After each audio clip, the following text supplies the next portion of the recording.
Hello everybody, ciao a tutti, welcome to Art with Ms.B. This is my video number 6 and is the last video that is entirely focused on the element of colors. Now, if you're like new to my channel and this is the first video, I highly encourage you to subscribe to my channel and start from the first video.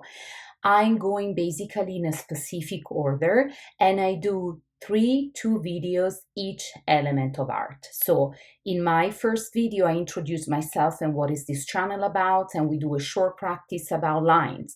Video 2 and video 3 are practices about the element of lines, from the easiest practice all the way to the most challenging. And my video 4 and 5 are practice about the element of colors. Today's video number 6, which is still about the colors. So we are going to kind of review very quickly what we learned together in video 4 and 5, and then we are going to keep working on the color wheel, right? So in the first video, we define together using the paper color wheels and creating our own color wheels. We define the primary colors, so red, yellow, and blue. We define together what are secondary colors, which basically are the colors that we create mixing together the primary. So mixing like a yellow and red, we have an orange. Mixing blue and yellow, we have a green. Mixing blue and red, we have a purple. Then, in the second practice, we investigated this color wheel a little more. And we learn that they are tertiary colors. They are basically made mixing together one primary and one secondary colors, right? So if we have like a red and we mix it with orange, you understand that the proportion of red, the quantity, right, the amount of red in the mixture is more and bigger than the yellow. So we have a dark orange. I'm going to actually use this one as a reference because it's the color wheel that we created together. If you do not have a flower because you wanted to create something different, it's totally fine. Remember that we were focusing on actually the sequence of the colors, right? So if we have this red and this orange, we're going to have a dark orange. If we are closer to the yellow, orange and yellow, we're going to have a light orange. Between yellow and green, we're going to have a lime green. But if we're closer to the blue and green, we're going to have a blue-green. And so on, the same with the purple, right? Blue, like if we are closer to the blue, we're going to have a blue and violet. It's going to give us a blue-violet. And if you're closer to the red, violet and red is going to give a red-violet, right? Then we also investigated together the complementary colors, which now we know that they are opposite on the position of the color wheel. For instance, red is complementary to green, green is complementary to red, blue to orange, orange to blue, yellow to violet, violet to yellow. And we discovered together that these two colors next to each other, they look really cool, really bright. They support each other, they contrast and enhance each other. When we mix them together, however, we don't have the same bright colors that we have when we look at them pure. We have something that is more like greenish, brownish, right? Grayish. And this is in this way we learn how they interact with each other when they are mixed together. Today we're going to do a beautiful, nice practice that is still focused not on the images itself, so don't stress about the perfection of the lines or whatever, but it's actually meant to investigate the difference between warm and cold. So I'm gonna switch the camera so you can hear my voice and you can see my hands. I add the materials that you need for this practice. Just think like a simple piece of paper, something to draw a circle, whatever circular shape that you can have at home, pencil to draw, and we are going to color with markers. If you do not have markers available, you can use colored pencil, you can use crayons, so do not stress yourself, okay?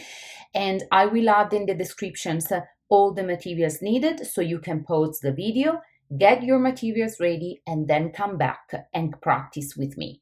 I always want to picture that we are all practice together in this huge virtual art studio. However, you can also watch the video, speeding it up a little bit, and then practice at your own convenience. Whatever works better for you and for your schedule. If you are a child, if you are a beginner, I highly encourage you to pause the video, prep the materials, and then try to uh, practice with me. You can always pause and then start again, pause and start again. Okay, so now I'm gonna switch the camera and we start our beautiful project. Okay, my friends, so this is the color wheel that we created last time, right? If you do not have a flower and you created something else, as I repeatedly said, it's totally fine. I just want you to focus now on two half of this color wheel, right? So we're gonna have basically the cold side or cool colors from red violet all the way to green, and then we have the warm side from lime green all the way to red. I want to say that lime green and red violet are really like in between, and they kind of connect and divide the warm side and the cold side. Now, why do we call this warm? If you look at your colors like a yellow and orange and red, they definitely kind of not only recall the color of a flame, of a fire, the sun, the star, everything that is really, really light, bright, intense, and that like makes us think about something really warm and really hot, right? And if we look on these colors, instead the greens, like the color of the grass and the leaves, something fresh to the touch, the color of the water and the oceans and the sea, so and the sky. So we kind of connect those colors to something that in nature is like cool, cold, right? Also, there are different theories about the colors. A theory, the traditional ones say that when we look at these colors and we use these colors, we really feel warm and hot inside. When we look and we use these colors, we feel cold, chill inside. There is also a different theory, which is the Goethe, who was a famous writer, thinker, philosopher, a little bit of everything. Definitely a very strong personality, like of the 19th century. And he would say his theory was basically the opposite. He would say that when we paint or we are surrounded by warm colors, our soul somehow to compensate, to balance, create inside the cold color. And so when we are surrounded by this color, we might feel very calm and quiet and chill. When we are surrounded by the cold colors instead, we might tend to, for balancing the coldness of this color, we create inside our brain and inside our soul all the warm colors. So we feel warm and embraced and very, very happy. So now it's really personal because, for example, I am definitely more on this Goethe theory side. So when I am surrounded by cold colors is where I really feel warm inside and embraced. But for some of you, it would be the opposite. And this just tells us that each one of us develops a different relationship with colors. Now we're going to put this color wheel aside and we're going to start with a just regular piece of paper. Since we are using markers, today we can use a regular piece of paper. We're going to fold it in half exactly as we did in our video number 2. Make sure that the edge at the corner match and then you flat it down. Then we already have a perfect geometrical half. So we are going to place it on our surface and then we are going to use whatever we have available to trace the circle. Actually, I'm going to do it like that so it gets a little bigger. You place it as much as possible in the center of your paper and you press it down. With your pencil, you're going to kind of proceed and trace the circle and then lift it up. Now, we have this circle and we have already this line that we can trace. And if you need something, you can use a ruler If you do not have a ruler, use any flat, straight surface that you can place on your paper, like another piece of thick paper with straight edge, a box, whatever you have that has a straight edge and will allow you to trace a straight line. If you are a beginner or like a child, I advise you to use a ruler because it's easy to manage, and also you can measure and you can make sure that it's really, really, really in the half. And then we are kind of trace another horizontal line in a half, okay? It doesn't have to be perfect. If you want it perfectly geometric, you will use a ruler. You will measure and set a point in the half, and you will measure the half so you have exactly the center of this circle the way that it's supposed to be.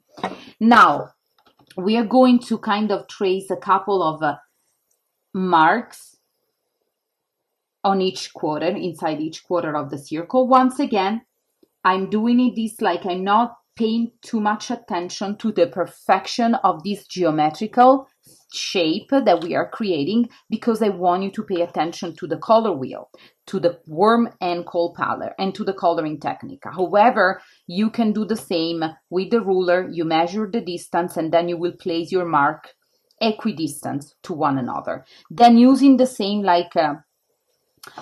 straight edge that you're using, ruler or a piece of paper or whatever, you're going to kind of connect this mark passing from the center.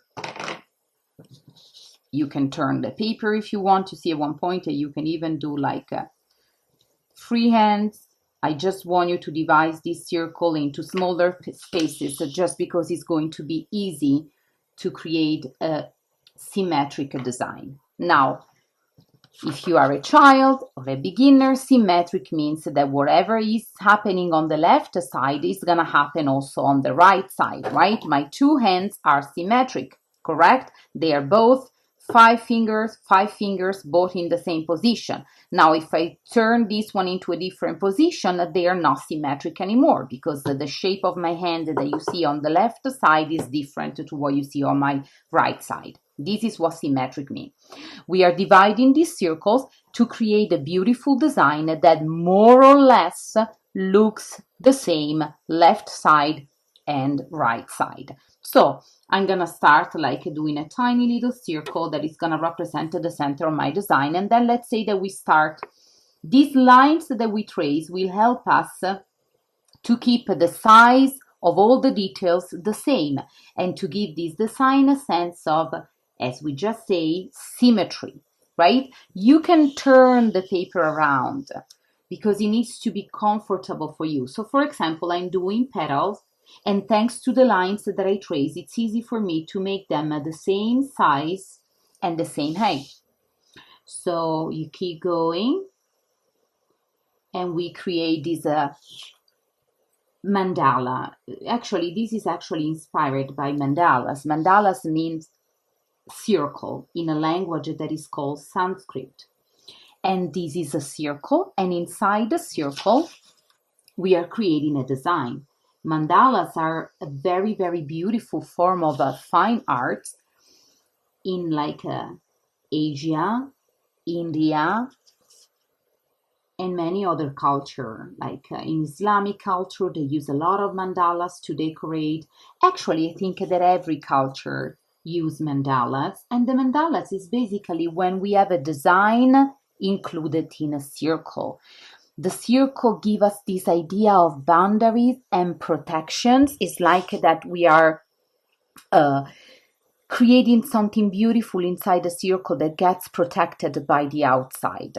This is also why the mandala are very used in therapeutic practice, when you want to practice art to kind of distress and feel better and refocus. Now I'm doing kind of lines like these, curved lines. So you see, when we study element, we are always going to use the element that we are learning.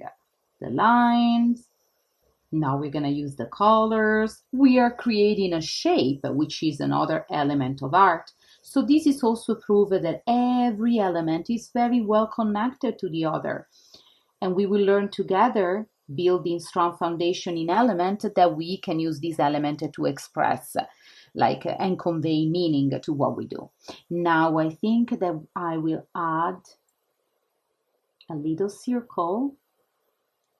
Remember, mostly if you are a beginner, these shapes do not have to be perfect. You are doing it freehand, which I highly encourage you to do it just because it's a better exercise. And remember, we are building skills and we are building foundation. So we want to make sure that we take advantage of every opportunity that we have to practice freehand. So the more we practice, the better we become in tracing beautiful, smooth lines. Now I think that I will kind of enclose these tiny circles, making basically a curved line that goes opposite to the first one that we trace. And as I always say in every video, you can do something that is a little simpler, so maybe you can avoid to include the small circles. If you are more advanced, you can add the details to your design and you can make it actually more difficult, more sophisticated, so more complicated, or you can just copy what I'm doing. As you can see, my design is not perfectly geometrical. Here, touch everything. Here, I'm like touch the edges of the circle. Here, I have a little space left. It doesn't really matter, okay? For the purpose of this practice, I still think that it's really, really nice and really beautiful. Now, let's switch to our colors.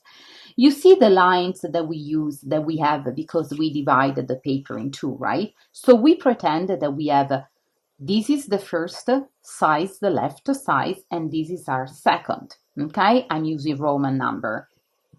Regular is this, okay? And now we're gonna use only warm colors to color one half, and then we switch to use only cold colors to color the second half. At the end, we are going to compare and contrast. You will have in one page an example of how two different palettes, the warm palettes, warm, and the cold palettes, can interpret differently the same design. So how the same design looks very different if we color it with one palette or another, right? And this will prove the importance actually of the colors and making the right choices accordingly. So I think that I will start. You please, once again, you can copy and use the same colors that I'm using, or you can actually use your own colors and patterns. But remember, only warm colors, so yellow, light orange, orange, dark orange, red, a sort of magenta on this side, and only cold colors on this side. So do we use blue on this side? Absolutely no. Blue will go on the second half of the design. Do we use green on this one? Absolutely not. Green will go on this second side. I'm going to create a pattern alternating together a magenta and tradition like red. And remember when we did the second exercise about the line and we talk a little bit about the coloring with the markers, right? You want to go like around and just like the shape that you have to like outline the shape and then very slow to feel completely inside. Once again, you will outline the shape so you control the markers and then very slow and nice and neat, we actually feel the space inside. Switch again. Nice and neat. And very slow, we feel the space inside.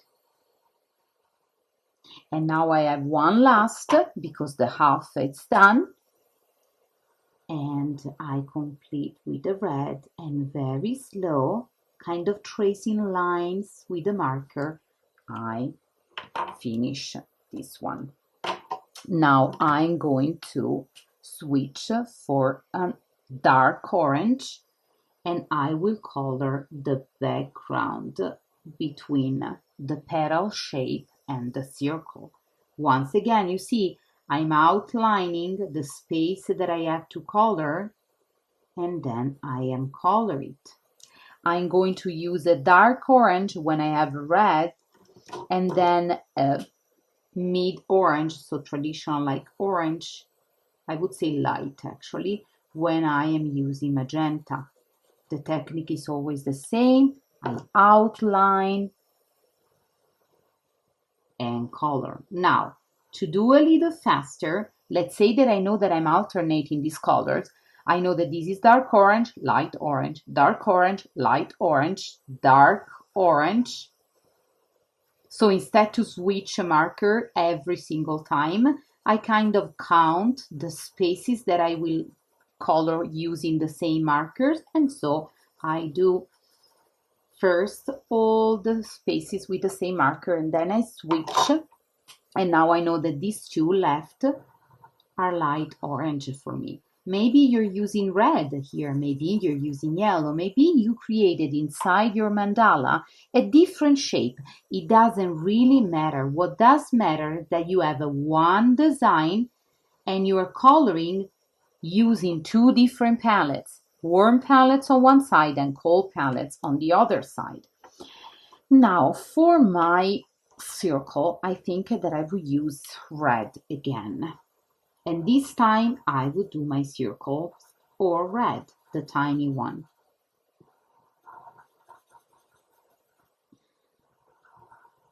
You see, the technique is always the same. I outline and I color inside. I outline and I color inside. Stay focused and don't go in this side. Don't use worm to color this side. You see, I'm leaving this side completely white and I'm focusing on this one.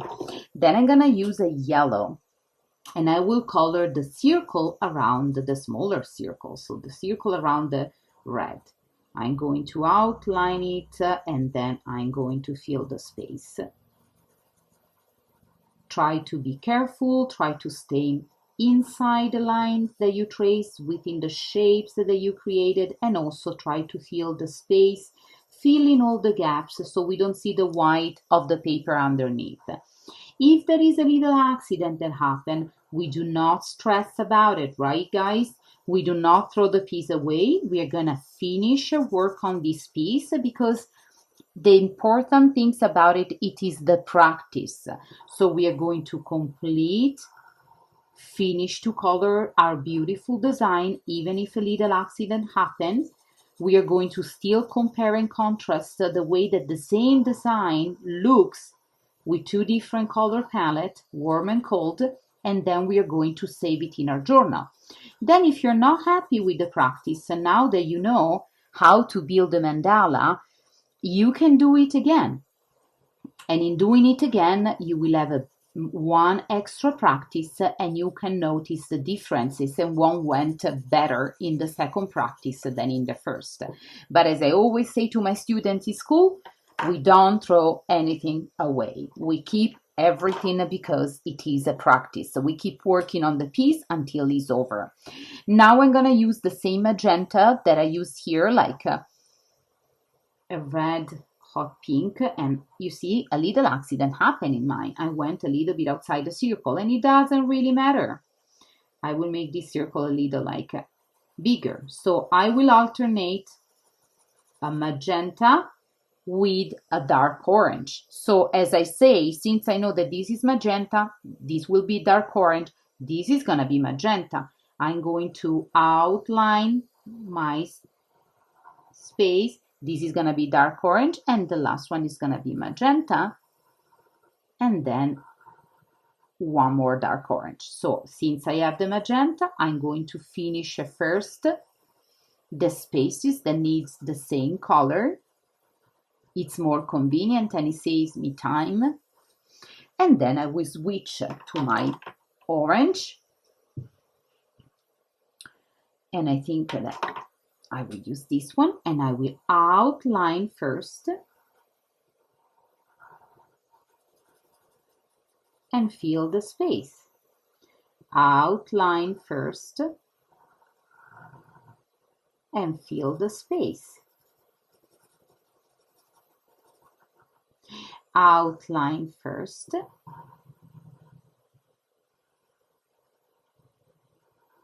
and then fill the space.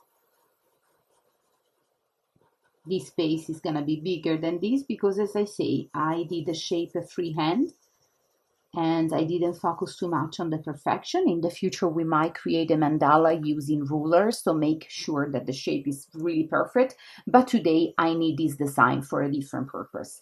Now, my warm side, it's all done and it looks really, really cool. And now I will do the same using my cold palette. So we have a light green, a medium green, darker green. We have different type of blue. I do not have a turquoise available. It doesn't really matter. We use what we have. So once again, and remember, you do not have to use the Sharpies. I use Sharpies because I have them available. You can use any type of markers that you have available. I want to alternate, so I will do the same. One yes, one no. One yes, one no. I'm outlining my space and then very like slow and carefully I color them inside. Then I'm going to use a different type of blue that I have available to do the other petals. 1,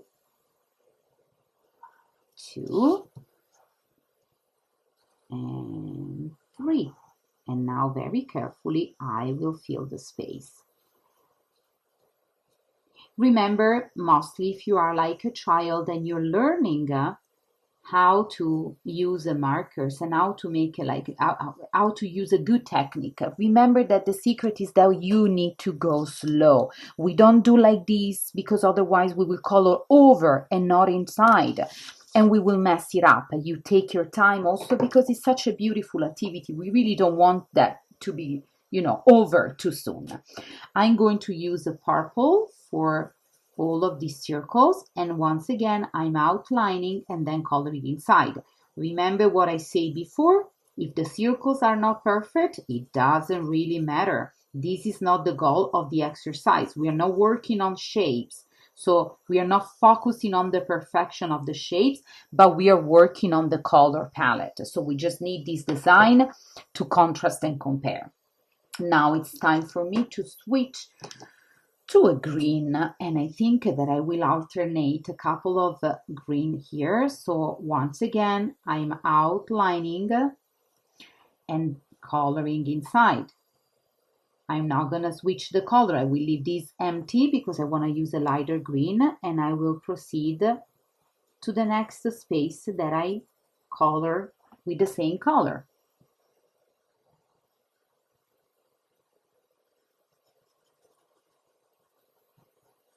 And while you color, my friends, take a moment to really, really, really focus on what you're doing and kind of start to ask yourself some question like, what is the green, what is the color that I feel more attracted to?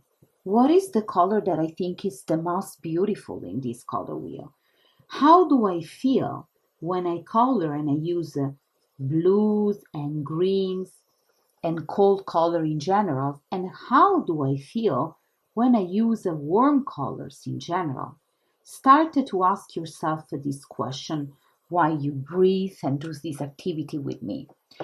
So now I'm going to use a very, very light green to color inside these circles around the purple. Once again, I'm outlining and then very carefully, you can also go very slow, my friends. Remember that if you want to go slower than I go, just pause the video, do it at your own time, or keep the video on, and even if you finish after I finish, it's perfectly okay.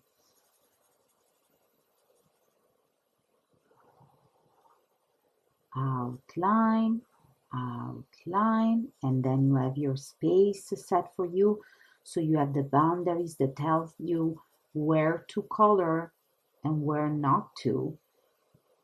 And mostly if you're learning, it's very important that you support yourself with these techniques so you can create something of a better quality. One more.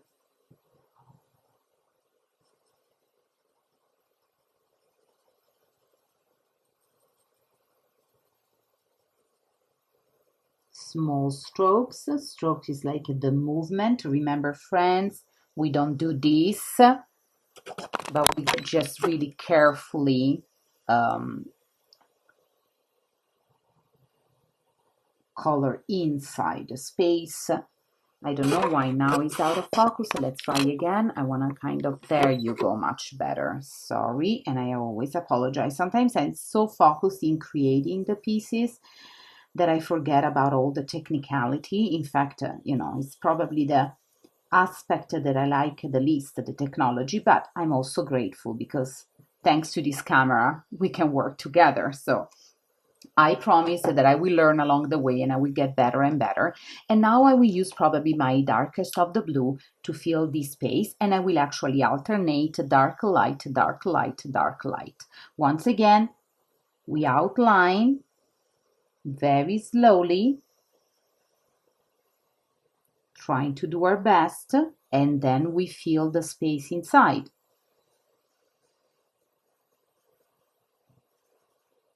I just really like to hear the noise of the marker brushing on the paper. It's something that makes me really relax. Once again, I'm not switching marker every time. If you want to do it, it is okay. I just feel that this way is more practical when you just count the space and individualize the space that you need to color with the same color. So you kind of do it one by one and then you switch the color.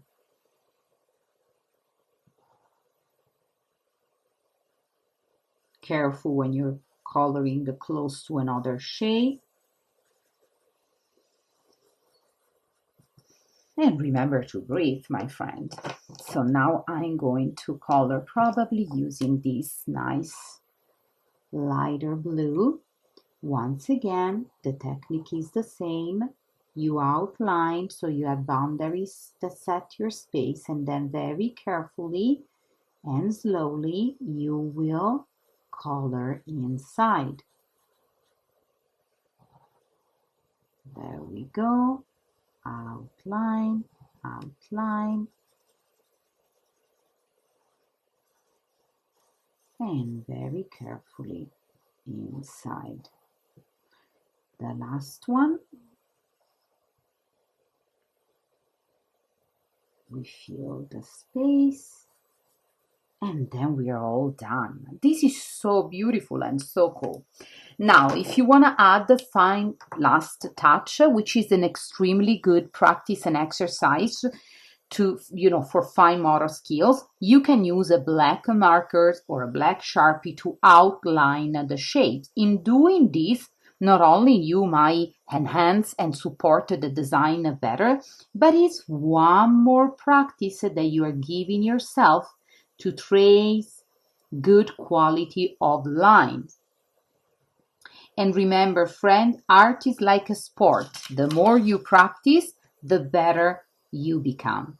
I'm not here to teach talent, right? And when I'm in school, this is something that I always tell my students.